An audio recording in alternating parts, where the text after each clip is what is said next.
Only the names have been changed to protect the innocent. Fatima Cigarettes, best of all long cigarettes, brings you Dragnet.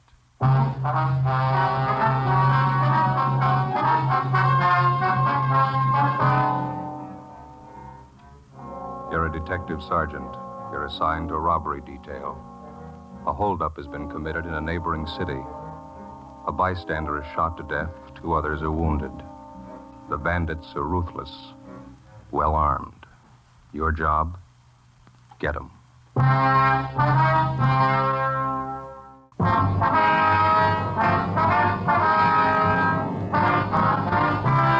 Dragnet, the documented drama of an actual crime. For the next 30 minutes, in cooperation with the Los Angeles Police Department, you will travel step by step on the side of the law through an actual case from official police files. From beginning to end, from crime to punishment, Dragnet is the story of your police force in action. It was Tuesday, October 6th. It was cool in Los Angeles. We were working a day watch out of robbery detail. My partner's Ben Romero. The boss is Captain Ed Walker. My name's Friday. I was on the way back from Calvary Cemetery. It was 11:45 a.m. when I got to room 27A. Robbery detail. No, it's all right. Joe, how'd the funeral go? Pretty good turnout. Sure sorry I couldn't make it. Well, one of us had to be in court. Yeah. A lot of the boys out there, huh? Yeah. Martin had a lot of friends. He was a good cop. You see his wife? Yeah. Wife took it hard again. Pretty hard, yeah. Are you about ready for lunch? Better make up the logbook first. Now we're a little behind. Yeah, all right. Hi, Stu. Ben, what's with you? Oh, same old thing. Say, what's the DR number on that job we handled yesterday? Hmm? The grocery store thing? You know, we showed those mug shots to the victims. You remember the DR number on it? Oh, yeah, I got it here. 374332. 332. Thanks. Mm-hmm.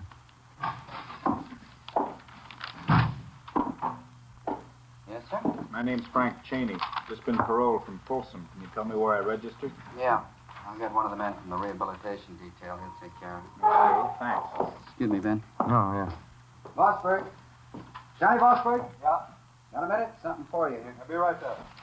Did you contact the witnesses in this report here? Let me see. This one. What do you got? Oh, yeah, I took Fellow care over of at it. the desk wants to register his next con. Okay. Excuse me, Romero. Yeah. Hi, you want to register? Yeah, my name's Frank Cheney. Okay. Address? 218 Belgrade. Belgrade. Where you been? Folsom. Got out Saturday. Okay, what'd you fall for? Robbery, first degree.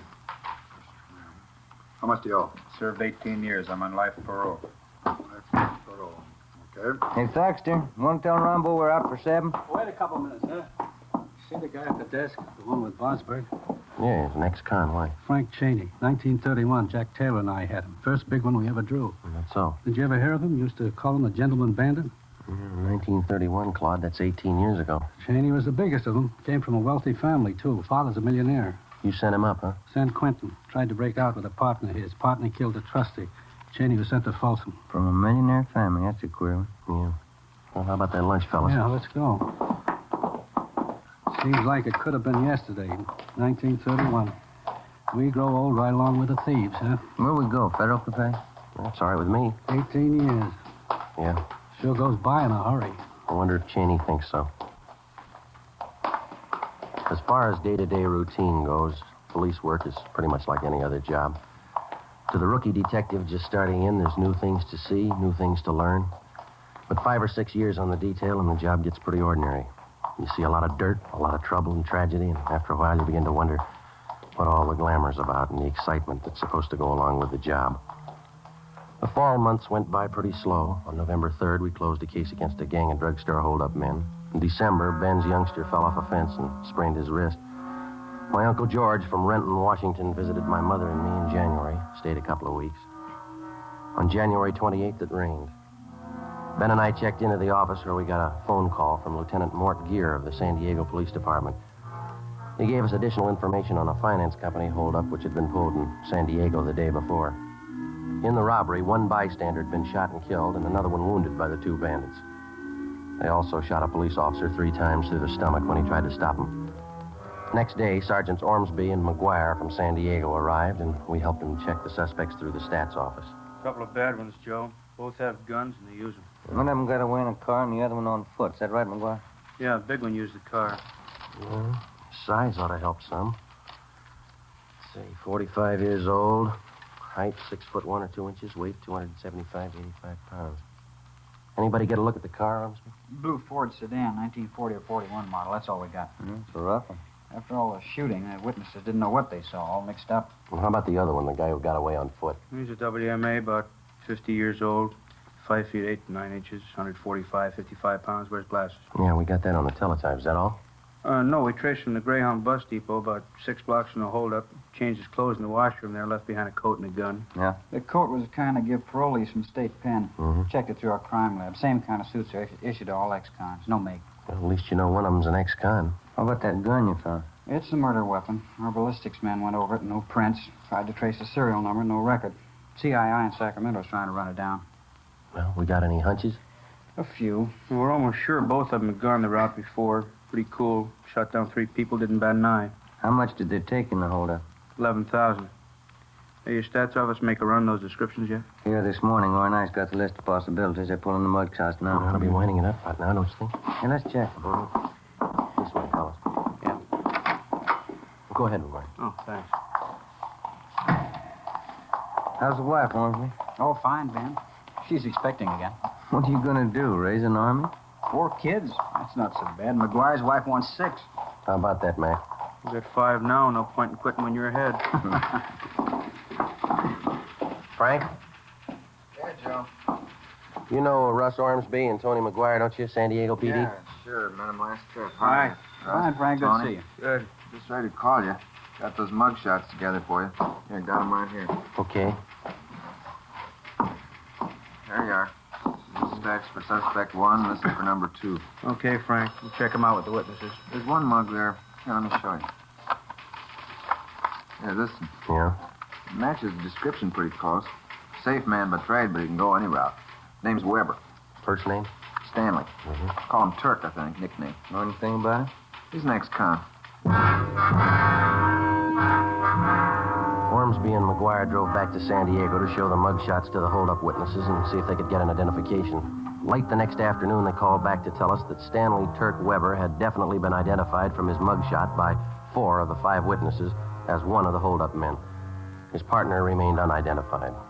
We called Turk Weber's parole officer, got all the available information on the suspect, including his latest address, an apartment house on North Alameda. Weber wasn't there. We talked with the apartment house manager, and he told us that Turk hadn't been seen there since the day before the San Diego robbery and murder. We had a stakeout put on the apartment. Ben and I went back to the office and had the record bureau pull Weber's package. On his mama sheet, Ben spotted a familiar name, Henry Garson, another ex-con who was listed as one of Turk Weber's closest friends. Well, we got a hold of Garson's parole officer. He told us Garson had had his parole transferred to San Diego, where he disappeared 2 weeks before he was wanted for violation of parole. We tried to check Weber through his relatives. We couldn't find any. But Henry Garson's report showed that he had a brother, Al, who ran a dry cleaning shop down in Seal Beach. He had no criminal record. The next morning, we drove down to see him. Yeah, Henry came around last July. It's the last time I saw him. I wanted to borrow my car. You got any idea where he might be now? No, You're his brother. I don't know where he is. That's the truth. I don't want to know where he is. Was anyone with him when he came to see you last? No. You know who his friends are? Friends? No. Would you look at these pictures, please, see if you can identify any of them? No, I just...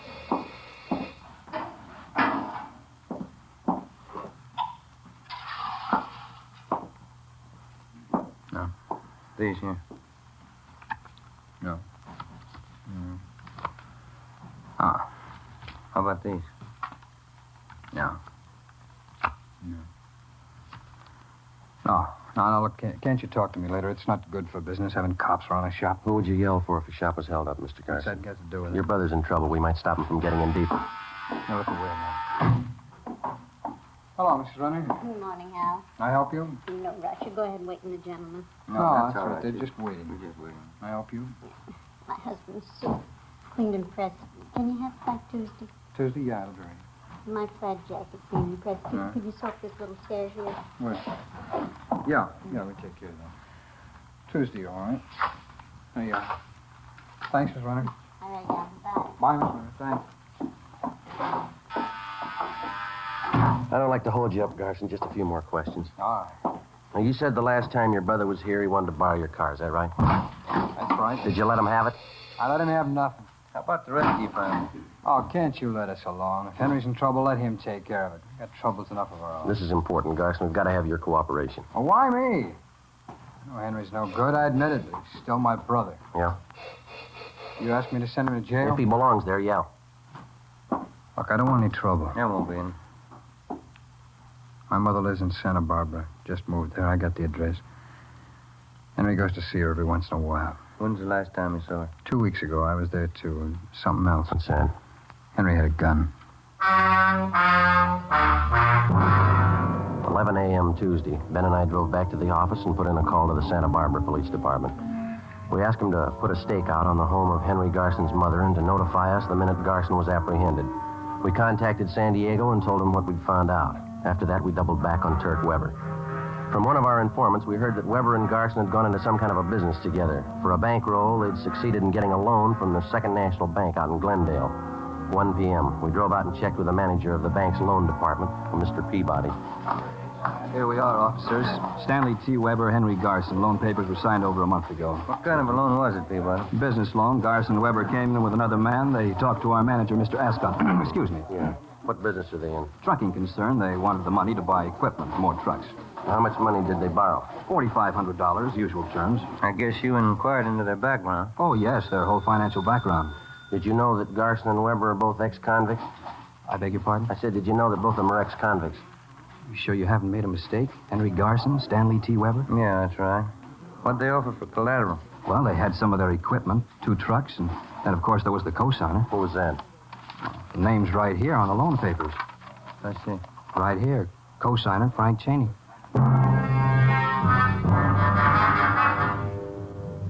2:30 p.m. Ben and I checked back into the office and went down the hall to R&I. We pulled a package on Frank Bertram Cheney.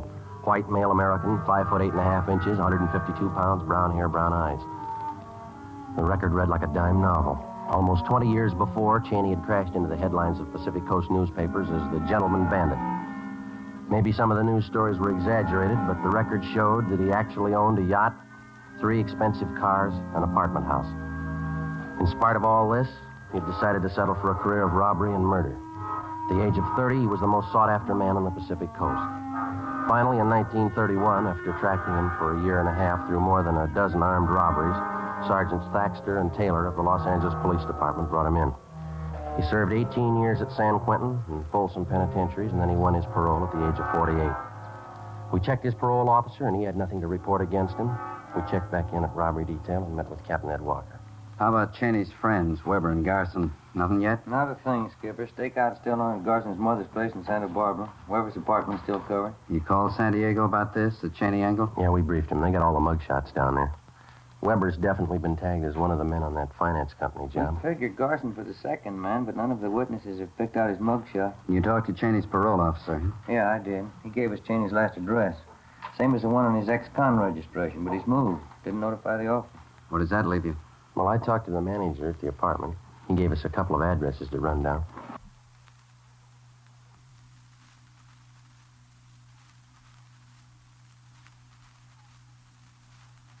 I guess we better start getting on it, huh? Yeah, it's getting late. Keep in touch. I'll notify if anything breaks here. Right. Just a minute. Robbery, Walker. Oh? Yeah, just a minute. You, Joe. Thank you. San Diego. Hey. Friday. McGuire, Joe. How you doing? Good. You got something? We had the holdup witnesses back in again this afternoon. Showed them more mugshots. Yeah? Picked out Weber's partner in the holdup. Yeah? Name's Frank Cheney.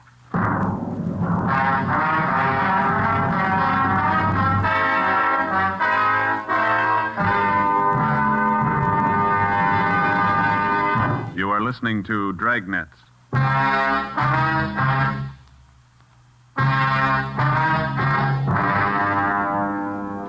Tuesday, January 31st, 4 p.m. In addition to the San Diego teletype, we got out a local broadcast and an APB on Frank Cheney. By 4:30, Ben and I had checked out the first of 2 addresses where Cheney's former landlady told us that he might be staying. was a rooming house out on West Washington. The owner told us that Cheney had stayed at his place for a few days, but that had been more than 2 months before. He had no idea where the suspect might be.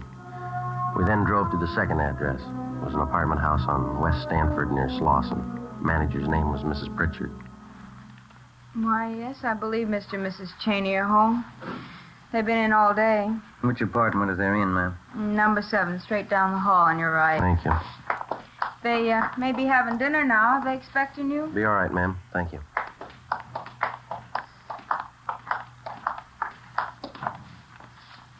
Okay.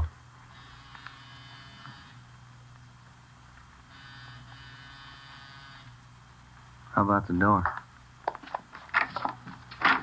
It's open. Come on. The apartment was deserted. We checked the bedroom and the kitchen. There were obvious signs of a fast getaway. On a card table in the living room, we found the remains of a quick dinner. 2 places were set. One plate was almost clean, the other hardly touched. The coffee on the stove was still lukewarm. We called the office and arranged for a stakeout. Then we went back down the hall and talked to the manager again. Well, they moved in about a month ago, Sergeant. They looked like any other newly married couple. Did you notice if they had any visitors, Mrs. Pritchard? Well, they might have, but I didn't notice. Did you notice anything odd about him at all? Only that one thing. Yes, ma'am. Mr. Cheney always seemed to have plenty of money. Put down 2 months' rent in advance. But he didn't seem to have a job. Yes, ma'am. Well, every morning he'd sleep late, but his wife was up at 8 o'clock to go to work. Where'd she work, you know? A company called Thompson and some other name. Offices are down on South Hope. Builders, I think. Homes and things. Mm-hmm. My phone. Would you excuse me? Yes, ma'am. Go right ahead. Hello? Oh, yes. What? Yes, 2 police officers. Miss Pritchard, They no. want to talk to you. Hello? Cheney? Well, yes, he hung up. An alert for Cheney and his wife was broadcast, with special attention for the south end of the city. The wife's name and description was added to the APB. The next morning, Ben and I located her place of employment, Thompson and Kilkenny, a big construction company. The office manager told us that 3 days before, Mrs. Cheney had resigned her job by letter. She asked that her final paycheck be sent to her mother, who lived in Marysville, California. We contacted the Marysville Police Department immediately, and the home of Cheney's mother-in-law was placed under 24-hour surveillance. We now had more than a half a dozen stakeouts going. A week passed. Nothing. Cheney and his wife seemed to have dropped completely from sight. Wednesday, February 9th, we got a tip from the Santa Barbara police that Cheney's friend, Henry Garson, was in Los Angeles working in an auction house on Wilshire Boulevard. We ran it down. Looks like a high-class place. I got a nice crowd, haven't we? You catalog, sir? No, thanks. We'd like to see the manager, please. You all right? Let me see. Oh, yes, over there by the claim desk. The man in the dark suit, Mr. Wool. Thank you. Thank you. All right, now do I hear a bid? We'll start off for $29. Mr. Willing? Yeah? Police officer, sir. We'd like to check on a man who's supposed to be one of your employees, sir. Oh, that's so? What's his name? Here's his picture. Can you identify? Why, yes, that's Johnson, the new clerk. You want to talk to him? Yes, sir. All right. Right this way. He's back in the storeroom. Some kind of trouble? We'd like to talk to him. Yes, all right. Let's see. Oh, yes, there he is. Johnson.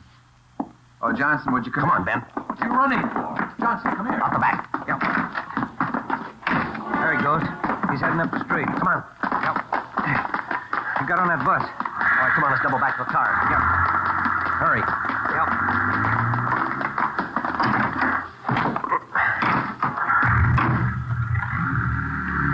Did you see the bus?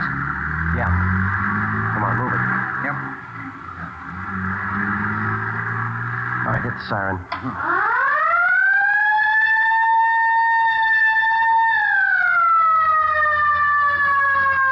All right, that did it. The driver's pulling over. Pull up behind the bus there, huh? Yeah, you bet. Come on, let's go. Yep. You cover the back door, will you? Right. Open your door. What's the matter? Police officers want to check your passengers. Open that rear door right away. Yes, sir. All right, Garson, get off. I'm getting off. Coming out got you, Joe. Getting off, copper. Make a hold. Drop it, Garson. He's got a gun. I said I'm getting off. Right, you. Let's drop it. Come on. Good, Joe. You okay? Yeah. Let's get him off of here. Hey, what's it all about? He do something wrong? Yeah, he didn't get off when we asked him to.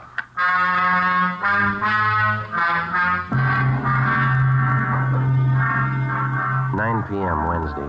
We drove Garson to Georgia Street Receiving Hospital, where he was treated for minor cuts and bruises. Then we took him back to the office of the interrogation room. We called San Diego and notified them of the arrest. From 10 o'clock that night until 10 the next morning, Captain Walker, Ben, and I questioned Garson. He refused to admit that he even knew Frank Cheney or Turk Weber. By noon, he was pretty tired. So were we. At 12:05, a call came through from San Diego. Friday, this is Russ Ormsby. Yeah, Russ. Fresh lead on Turk Weber. He's got a sister living in San Clemente. Yeah? We've got our house staked out. Had a tip he's going to pay her a visit. When's that? This afternoon. 3:15 p.m. We got to the San Clemente turnoff, and a few minutes later, Ormsby and McGuire arrived from San Diego. We drove to the home of Weber's sister on South Orange Street and identified ourselves. She told us that Turk had been there that morning, but that he'd gone to the races at Del Mar for the afternoon. Did your brother say he was coming back? Said he might be back. He wasn't sure. Did he go to the racetrack alone? Yeah? Was he going to meet anyone there? I don't think so. He didn't mention it. You driving a car? No, he took the bus to the track. I see. Where would he most likely go if he doesn't come back here? I don't know. Maybe back to L.A., maybe San Diego. I don't know. Well, do you know if your brother Turk is going to meet Frank Cheney? How could he? Turk says Cheney's up north someplace with his wife. Told me that this morning. Where up north? He didn't know. Mm-hmm. You and McGuire want to stake out here, Ormsby? Ben and I'll hit the track. Yeah, okay. Look, I can't have cops here if Turk comes back. They think I framed him. He'll get over it. You don't know Turk. When he gets sore, he goes out of his head. He'll kill me. Why worry, miss? Huh? He'll have to kill us first.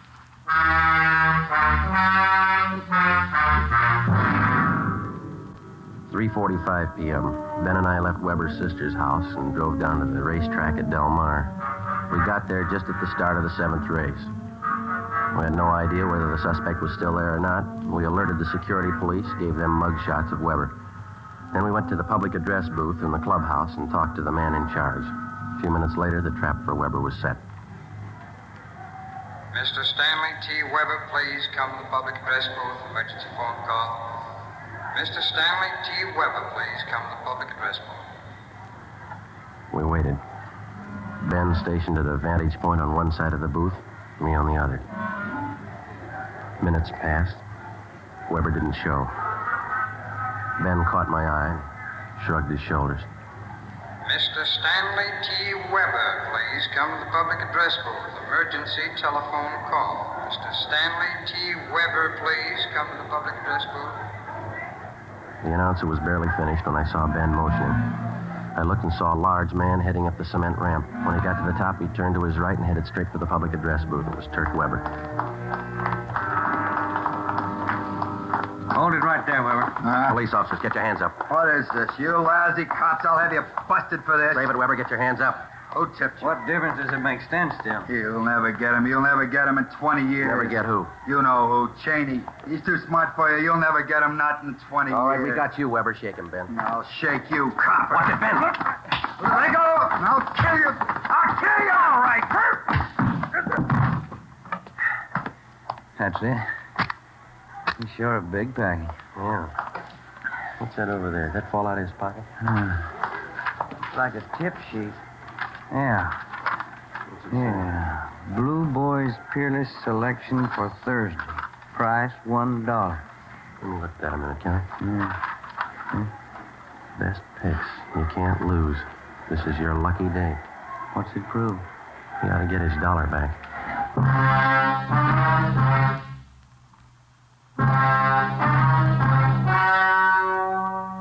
The story you have just heard was true. Only the names were changed to protect the innocent. On June 19th, trial was held in Superior Court, City and County of San Diego, State of California. In a moment, the results of that trial.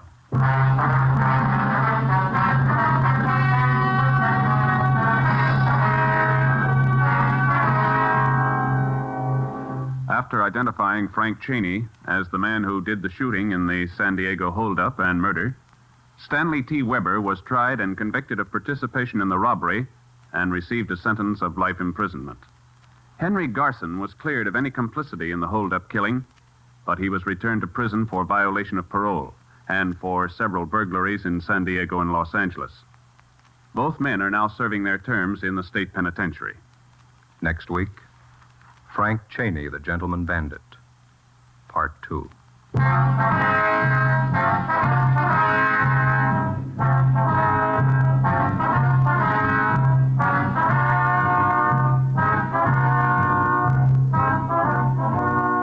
You have just heard Dragnet, a series of authentic cases from official files. Technical advice for Dragnet comes from the Office of Chief of Police W.A. Wharton, Los Angeles Police Department.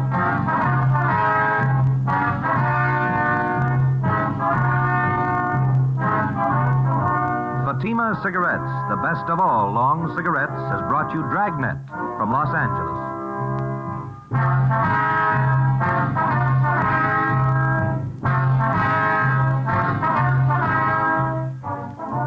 Next, Sarah's Private Caper with comedian Sarah Berner on NBC.